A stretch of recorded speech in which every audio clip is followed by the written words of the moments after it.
आपको याद ही होगा कि उसने कहा था कि वो गलती से इतनी देर तक रुक चुकी थी पार्टी में। चलिए थोड़ा सा मैं आपको रिकैप सुनाता हूँ। 3-4 लड़के गाड़ी से, स्कोडा गाड़ी से, जो कि उसे ओवरटेक करके आगे निकली थी, उससे खड़े होकर शराब पी रहे थे। अब वह बहुत घबरा गई। उसका दिल जोरों से धड़कने लगा, जैसे अभी उछलकर बाहर आ जाएगा। हे भगवान, अब क्या करूं क्या करूं, वो जोर जोर से चिल्लाने लगी। उसने अपनी गाड़ी की स्पीड बढ़ाई और स्कोडा के पास से तेजी से निकल गई। उसके निकलते ही वो सभी लड़के स्कोडा में बैठ गए और उसका पीछा करना चालू कर दिया। शायद उन्होंने देख लिया था कि कार एक अकेली लड़की चला रही है। निशा की घबराहट का लेवल बहुत बढ़ गया था। उसका गला बुरी तरह सूखने लगा। उसने रोना शुरू कर दिया। वो बार बार आंसू पोंछती हुई कार के रियर व्यू में मिरर में देखती कि स्कोडा कितनी दूर है। स्कोडा उसके पीछे पीछे हॉर्न बजाते हुए आ रही थी। कभी वे उसके एकदम साइड में ले लेते और कभी ठीक पीछे। गाड़ी में 4-5 लड़के थे जो शोर करते हुए पूरी तरह नशे में थे और जोर जोर से उस पर भद्दी भद्दी अफप्तियां कस रहे थे। निशा को लगने लगा कि उसके जीवन का आखिरी दिन आ गया है। मैंने कभी नहीं सोचा था कि मुझे इस तरह मरना पड़ेगा। मां पर क्या बीतेगी। विशाल, काश तुम मेरे साथ होते।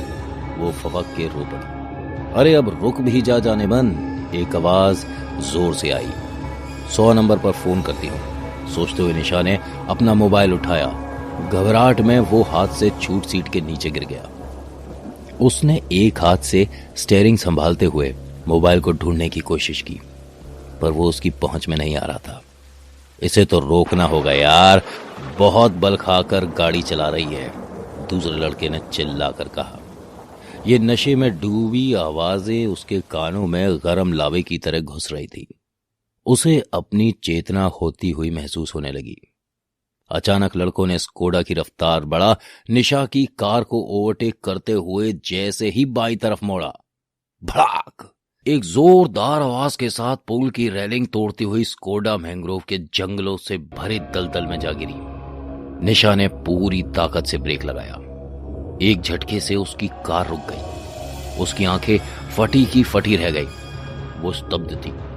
उसका दिमाग सुन्न हो गया था। वो समझ नहीं पा रही थी कि अचानक ये सब क्या हो गया। तभी मोबाइल की घंटी बजने लगी। मोबाइल की आवाज भी जैसे उसके कानों के पर्दे फाड़ रही थी। वो अपनी जगह से हिल भी नहीं पा रही थी। उसका शरीर पत्थर हो गया था।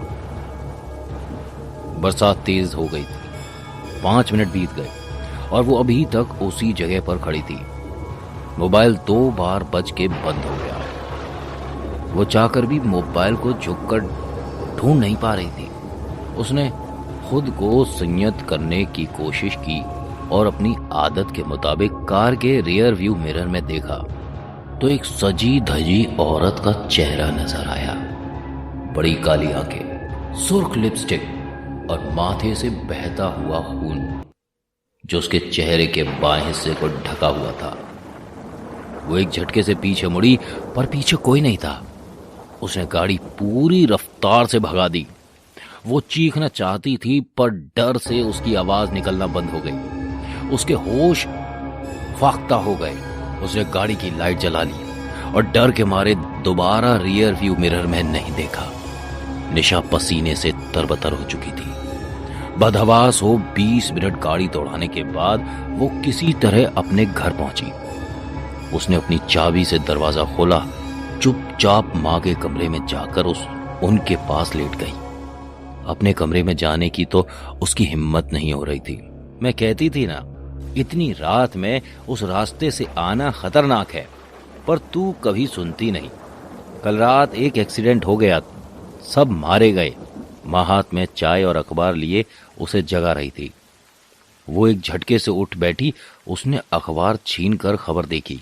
बड़े बड़े अक्षरों में लिखा था, भूतिया पुलिया से टकराकर एक और कार दुर्घटनाग्रस्त, गाड़ी में सवार 5 लड़कों की मौत। लड़के स्कोडा कार में थे और सभी ने भारी मात्रा में शराब पी रखी थी।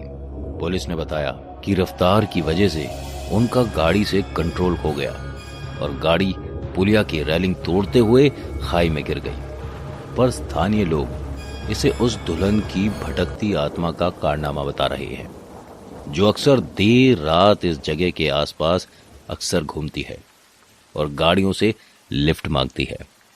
इससे आगे वो पढ़ नहीं सकी। उसे रियर व्यू में देखा दुल्हन का चेहरा याद आ गया।